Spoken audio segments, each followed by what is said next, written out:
Bom dia, tudo bem? Conseguiu assistir o meu outro vídeo? Descobriu se a Páscoa é para a gente comemorar a morte de Jesus?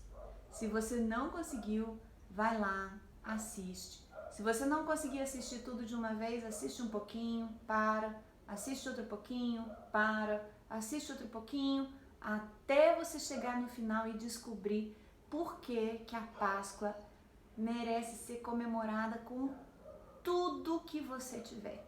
É a coisa mais importante da nossa vida, é a Páscoa. E hoje eu vou falar sobre a última ceia, a última vez que Jesus jantou com os amigos dele.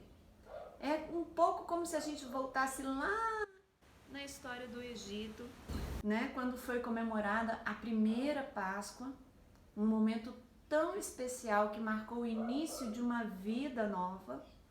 Da mesma maneira, essa última ceia, comemorando a Páscoa, que Jesus fez com os discípulos, também deu início a toda uma nova vida, mudou a nossa história para sempre.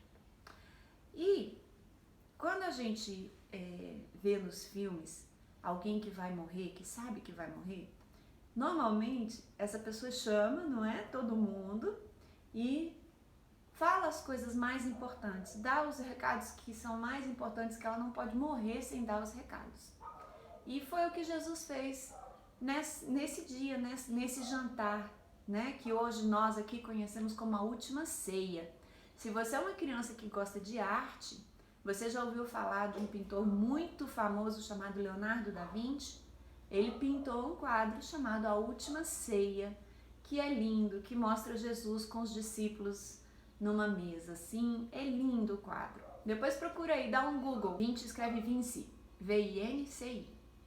Bom, depois que Jesus entrou lá em Jerusalém, no jumentinho, tudo aquilo que eu já contei, quando chegou a quinta-feira, véspera da Páscoa, ele chamou os discípulos dele e falou assim: nós precisamos organizar a nossa ceia. Então vocês vão por ali, vão encontrar um homem andando com um jarro na cabeça. Sigam esse homem. Quando ele entrar numa casa, entrem também e ali vocês vão falar que eu pedi para montar uma ceia lá. E aí eles foram e aconteceu tudo exatamente como Jesus tinha falado e eles organizaram o jantar, a ceia, num andar de cima dessa casa. Hoje, se você for lá em Jerusalém, em Israel, eles vão te levar e te mostrar onde é esse lugar. Eu fui lá e eu chorei muito naquele lugar, sabe? Essa é uma história que mexe muito com o meu coração. E Jesus teve uma última noite com os discípulos dele muito especial, muito especial. Foi de fato quando ele ensinou as coisas mais importantes para os discípulos. A primeira coisa, naquele tempo, não existiam 3 coisas que nós temos hoje: asfalto, sapato fechado, só existia sandália, e banheiro, esgoto. Então, vocês podem imaginar, né, que as ruas não eram os lugares mais limpos do mundo. No final do dia estava todo mundo de pé sujo. Então, quando você chegava numa casa, tinha sempre um servo que vinha com uma bacia, água, uma toalha e lavava os pés da pessoa que estava chegando, né? E Jesus, que era chamado de mestre pelos discípulos dele, que tinha andado com eles nos últimos 3 anos, fazendo milagres, curando pessoas, ensinando a palavra de Deus, podia se considerar uma pessoa muito importante, né? Ah, eu sou um líder, eu sou um pastor. Quando ele entrou lá, a primeira coisa que ele fez, pegou uma bacia, uma toalha e lavou os pés dos discípulos. A noite já começou diferente, já começou especial e aquele gesto de Jesus foi maravilhoso, foi muito profundo. Ele ensinou ali que aquele que quer abençoar, aquele que quer ensinar, aquele que quer propagar o reino de Deus, tem que ser a pessoa que serve, tem que lavar o pé dos outros.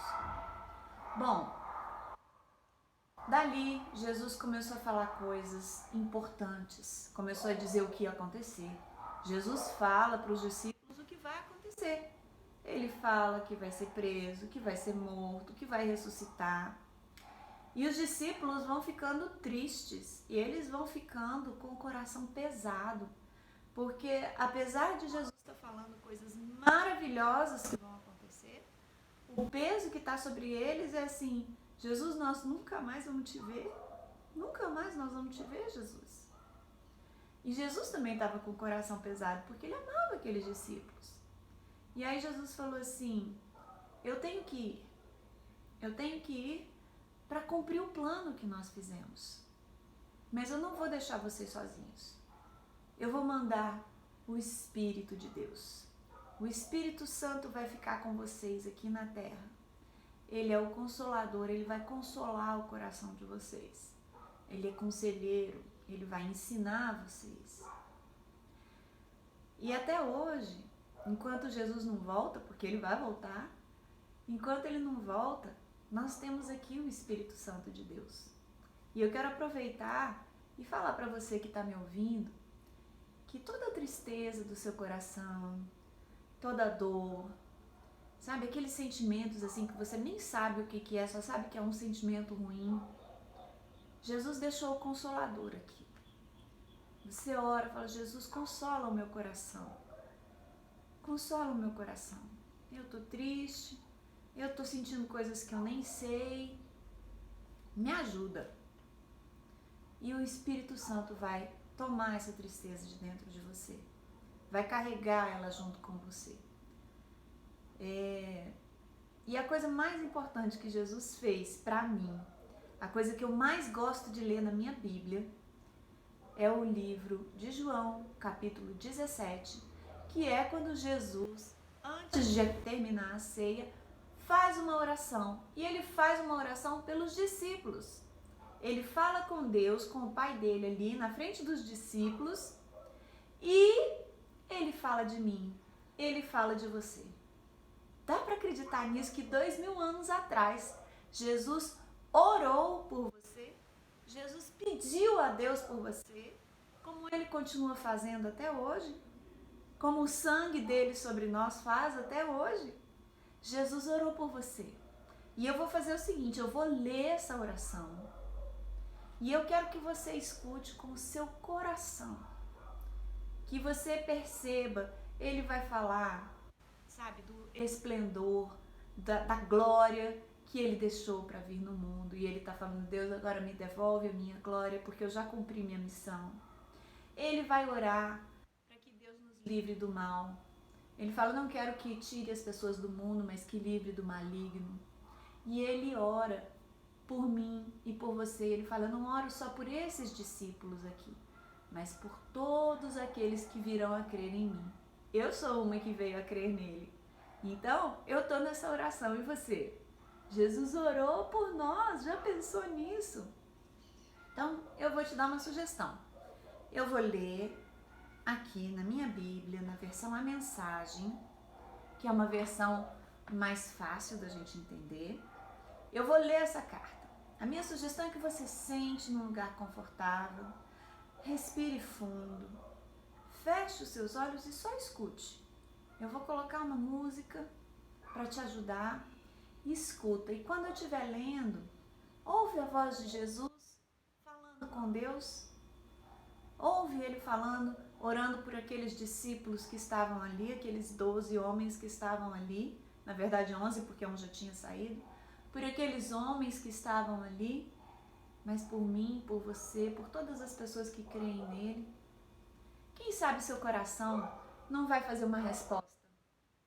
Se você sentir vontade de responder a carta que Jesus deixou para você, para Deus falando de você, você quiser responder essa oração, escreve também, né? Porque Jesus, ele não simplesmente falou lá: papai do céu, muito obrigado por esse dia, por esse alimento, muito obrigado por esses meus amigos, muito obrigado por tudo que o Senhor nos fez, eu te agradeço por esse tempo, em nome de Jesus, amém.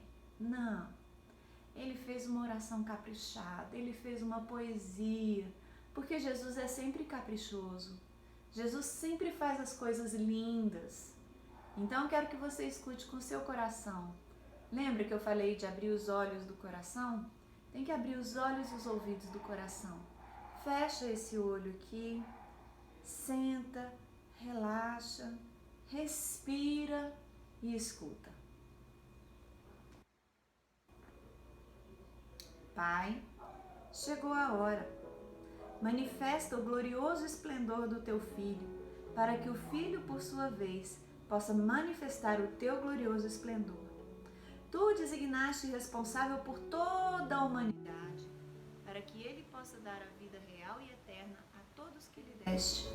E esta é a vida real e eterna, que conheçam a Ti, o único Deus verdadeiro, e a Jesus Cristo, a quem enviaste. Eu te glorifiquei na terra ao cumprir até o último detalhe tudo o que me mandaste fazer. Agora, Pai, glorifica a mim com o teu esplendor, aquele esplendor que eu tinha na tua presença antes que o mundo existisse. Eu manifestei o teu caráter em detalhes aos homens e mulheres que me deste. Eles eram teus antes de qualquer coisa e os deste a mim. E agora eles fazem o que dizes. Agora eles sabem, sem sombra de dúvida, que tudo o que me deste era originariamente teu, pois a mensagem que me deste eu transmiti a eles. Eles a receberam e foram convencidos de que eu vim de ti. Eles creram que me enviaste. Oro por eles. Não oro pelo mundo que rejeitou Deus, mas eu oro por aqueles que me deste, pois eles são teus por direito.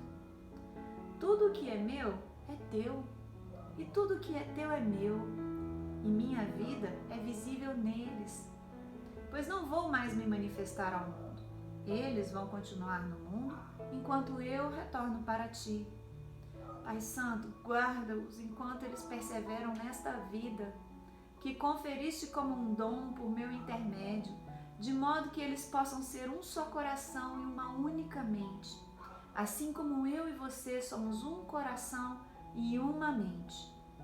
Enquanto eu estava com eles, guardei, na busca da vida que deste por meu intermédio, eu me posicionei como um vigia noturno e nenhum deles se perdeu, exceto o rebelde que se inclinou à destruição, à exceção que confirma a regra das Escrituras. Agora volto para ti.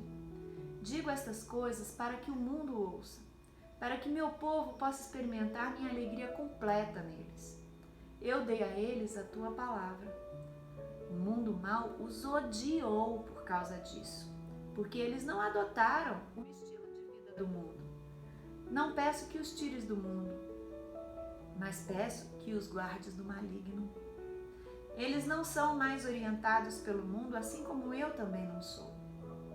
Faze-os santos, consagrados com a tua verdade.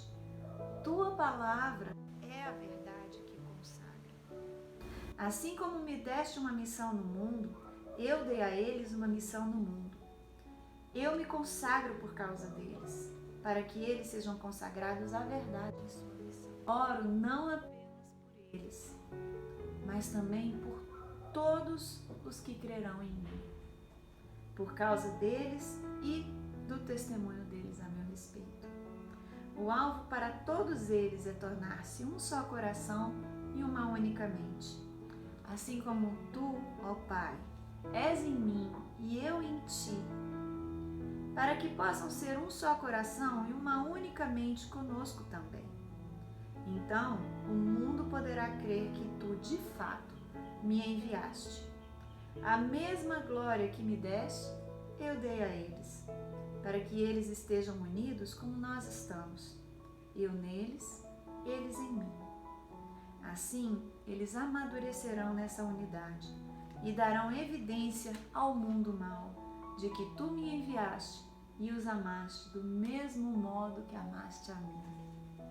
Pai, é meu desejo que todos aqueles que me deste estejam comigo bem onde estou, para que possam ver minha glória e o esplendor que me deste, tendo me amado muito antes que houvesse mundo. Pai justo, o mundo nunca te conheceu, mas eu te conheço, e esses discípulos sabem que me enviaste nessa missão. Eu revelei teu ser a eles, quem és e o que fazes. Continua a fazer isso conhecido, para que teu amor por mim possa estar neles, exatamente como neles eu estou.